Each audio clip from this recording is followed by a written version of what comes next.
मतलब का रिश्ता। एक गांव में एक बड़ा साहूकार रहता था। साहूकार बहुत पैसे वाला था।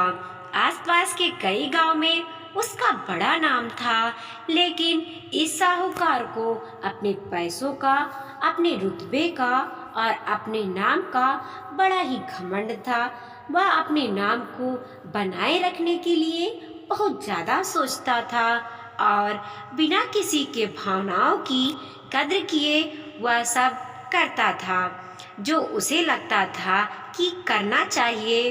साहूकार को कई सालों बाद एक संतान प्राप्त हुई थी। साहूकार ने अपने इस खुशी को मनाने के लिए अपने घर पर एक बहुत बड़ा कार्यक्रम रखा, जिसमें उसने आसपास के गांव के सभी श्रीमंत लोगों को और सिर्फ ऐसे रिश्तेदारों को जो पैसे वाले थे उनको ही बुलाया था। पास के ही गांव में साहूकार की खुद की सगी बहन भी रहती थी, क्योंकि इन दिनों उसकी आर्थिक परिस्थिति कुछ अच्छी नहीं थी। इसीलिए उसने अपनी बहन तक को इस कार्यक्रम के लिए नहीं बुलाया। साहूकार ने जिस कार्यक्रम का आयोजन किया था वह इतना भव्य था और इसके अलावा उसमें इतनी प्रसिद्धि और श्रीमंत लोग आने वाले थे कि इस कार्यक्रम की चर्चाएं हर गांव में होने लगी। यह खबर उस साहूकार की बहन तक भी पहुंच गई। बहन को यह जानकर बहुत ज्यादा खुशी हुई कि इतने सालों बाद उसके भाई को आखिरकार संतान सुख प्राप्त हो ही गया। बहन ने सोचा कि भाई गलती से उसे इस बारे में बताना भूल गया होगा और अपनों को भला कोई न्योता देता है। भोली बहन ने अपने भाई के यहाँ उस कार्यक्रम में जाने की तैयारी शुरू कर दी। जिस दिन वह कार्यक्रम था उस दिन बहन सुबह सुबह ही अपने भाई के घर जाने के लिए निकल पड़ी। रास्ते में अपने पुराने मैले कपड़े देख उसे ख्याल आया कि अगर किसी और के घर जाना होता तो मैं ऐसे कपड़ों में जाने की भी सोचती भी नहीं, लेकिन मैं तो मेरे घर, मेरे मायके जा रही हूँ, वहाँ मुझे ये सब सोचने की कोई ज़रूरत नहीं है। जैसे ही वह अपने मायके पहुंची, वहाँ का भव्य आयोजन देखकर वह बहुत खुश हो गई और उसे अपने भाई पर बहुत गर्व हुआ। वह वहाँ पर जल्दी से जल्दी अपने भाई को मिलकर उसकी खुशी में शामिल होना चाहती थी। वह तुरंत सीढ़ियाँ चढ़कर घर के अंदर प्रवेश कर गई। उसने देखा कि उसका भाई मेहमान के तौर पर आए सभी धनचय और नामी लोगों का स्वागत करने में व्यस्त है। बहन जैसे ही अपने भाई की तरफ उससे मिलने के लिए बढ़ी, उसके भाई की नजरें उस पर पड़ गई और अपनी बहन को ऐसे मैले पुराने कपड़े में देखकर भाई ने उससे मिलना तो दूर बल्कि तुरंत बहाना बनाकर वहां से निकल गया। बहन ने सोचा इतने लोगों में बेचारा अकेला भाई क्या क्या करे, जरूर उसे कुछ काम याद आ गया होगा, इसीलिए वहां से चला गया होगा। बहन बाद में अपनी भाभी से मिलने गई। भाभी ने उसका स्वागत किया और उसे खाने के लिए आग्रह किया। बहन ने सोचा ठीक है, पहले खाना खा लेती हूँ, फिर बाद में आराम से भाई से मिल लूँगी। बहन खाना खाने के लिए पंगत पर बैठी। साहूकार ने देखा कि अपने सभी धन्यवान मेहमानों के बीच उसकी गरीब बहन बैठी हुई है। सभी कीमती पोशाक पहने लोगों के बीच उसकी बहन जो पुराने मैले कपड़े पहनकर बैठी थी, यह साहूकार से देखा नहीं गया।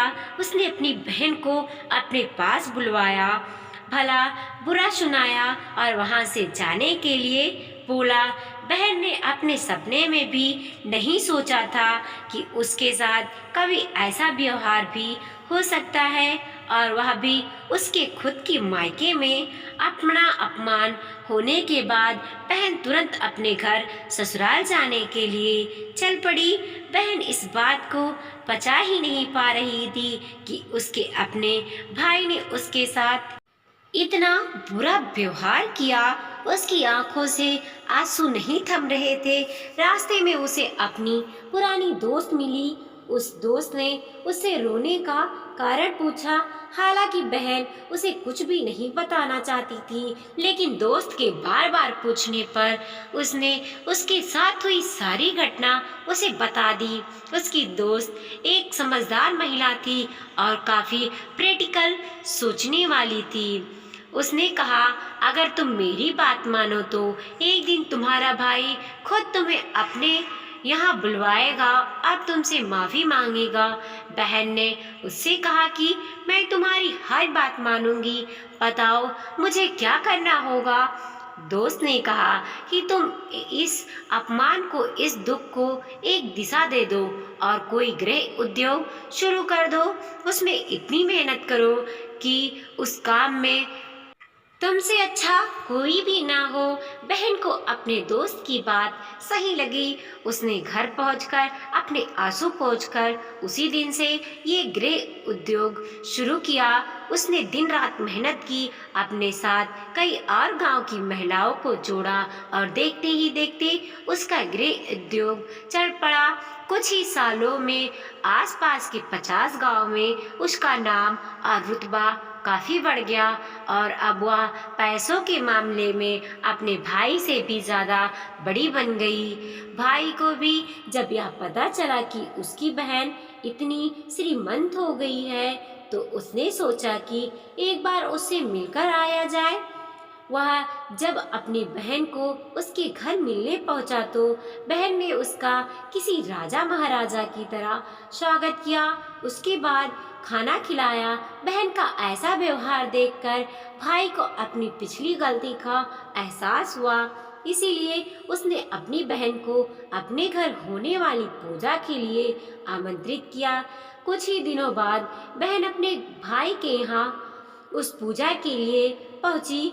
जैसे ही बहन अपने भाई के घर पहुंची, उसका भाई उसके स्वागत के लिए दरवाजे पर ही खड़ा था। बहन अपनी महंगी गाड़ी से आई थी। उसने बहुत कीमती और उससे भी ज्यादा कीमती गहने पहन रखे थे। बहन का ऐसा ठाट बाट देखकर सिर्फ भाई ही नहीं बल्कि उसका पूरा गांव दंग रह गया। भाई दौड़कर आया और बहन की गाड़ी का दरवाजा खोला, उसे बाहर आने के लिए कहा और बड़े प्यार से उसे पूजा कर प्रसाद ग्रहण करने के लिए बुलाया। बहन को इस बार 12 पकवान परोसे गए थे। चांदी की थाली में उसे खाना दिया गया था। वह साथ में एक सोने की चम्मच भी रखी गई थी। उसके बैठने के लिए बेशकीमती पाट रखा गया था। बहन को यह सब देखकर उसके वह पुराने दिन याद आ गए, जब भाई ने उसे बिना खाना खिलाए ही भला बुरा कहकर वापस लौटा दिया था। बहन खाना खाने के लिए तो नहीं बैठी, लेकिन उसने अपने सारे कीमती दाग दगोने और जेवर उतारकर उस थाली के सामने रख दिए और खाने में से कुछ निवाला उस दाग दगोने पर रख दिए। बहन का ऐसा व्यवहार देखकर सभी हैरान थे। किसी को नहीं समझ आ रहा था कि बहन ऐसा क्यों कर रही है। आखिर वह क्यों उन जेवरों को खाना खिला रही है। जब सभी ने उससे पूछा कि वह ऐसा क्यों कर रही है, तब बहन ने सबके सामने बताया कि आज जो उसका इतना मान सम्मान हो रहा है, वह दरअसल उसका नहीं, उसके इतनी कीमती दाग दगोने और कपड़े का हो रहा है। क्योंकि मैं तो अभी वही पुरानी साहूकार की बहन ही हूँ। अगर कुछ बदला है तो वह मेरी परिस्थिति है, मेरे कपड़े और गहने हैं। भाई ने अपनी गलती का एहसास होने पर इस बार अपनी बहन के पैर पकड़कर माफी मांगी। बहन जो पहले भी अपने भाई से निस्वार्थ प्रेम करती थी, उसने अपने भाई को माफ कर दिया और उसे गले से लगा लिया। दोस्तों, पैसे सिर्फ हमारे जीवन को सरल बनाने के लिए हैं, जबकि रिश्ते जीवन में मिले किसी वरदान की तरह हैं। अगर उसे सच्चे मन से और निस्वार्थ भाव से निभाए जाएं, पर से खर्च हो जाए तो आप बाद में भी कमा सकते हैं, मगर रिश्ते खर्च हो जाएं यानी टूट जाएं तो दुनिया का सारा धन भी आपको उन्हें वापस नहीं दिला सकता। वीडियो पसंद आया हो तो लाइक कीजिए, कमेंट कीजिए और अपने दोस्तों के साथ जरूर शेयर कीजिए। चैनल पे नए हैं तो प्लीज़ सब्सक्राइब कीजिए।